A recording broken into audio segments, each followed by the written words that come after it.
पापा हो जानै छ भेलै बक्सर में घटना जानै छल हो कते माई बहिन के उजैर गेलै घर दिल्ली से चललै ट्रेन पलट गेलै हो कते माई बहिन के उजैर गेलै घर एहो पापा हो जानै छ भेलै बक्सर में घटना जानै छल हो कते माई बहिन के उजैर गेलै घर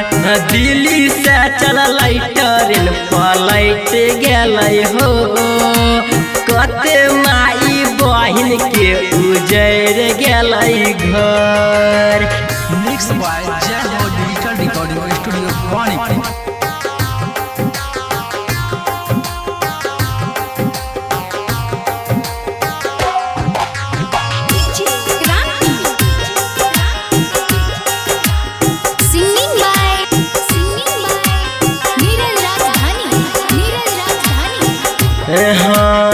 राजधानी दिल्ली से जाए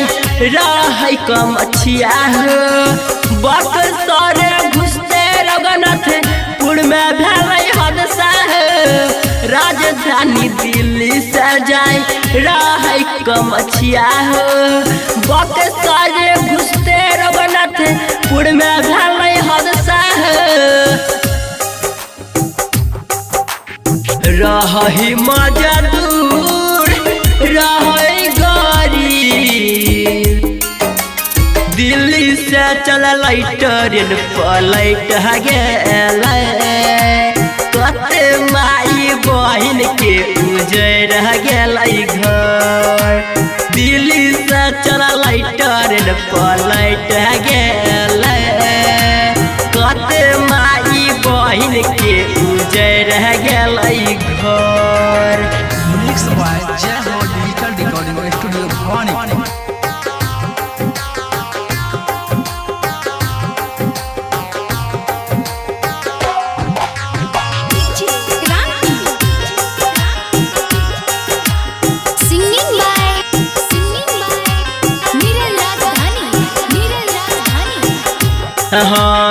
मीडिया पहुँचे छे पापा करै छै रिपोर्ट हो लहत देखै छलै आबै नै छै हंस हो मीडिया पहुँचे छे पापा करै छै रिपोर्ट हो लहत देखै छलै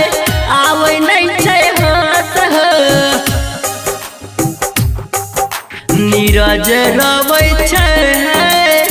सब कानै छै दिल्ली से चललै ट्रेन पलट गेलै कते माई बहिन के उजैर गेलै घर दिल्ली से चललै ट्रेन पलट गेलै कते माई बहिन के उजैर गेलै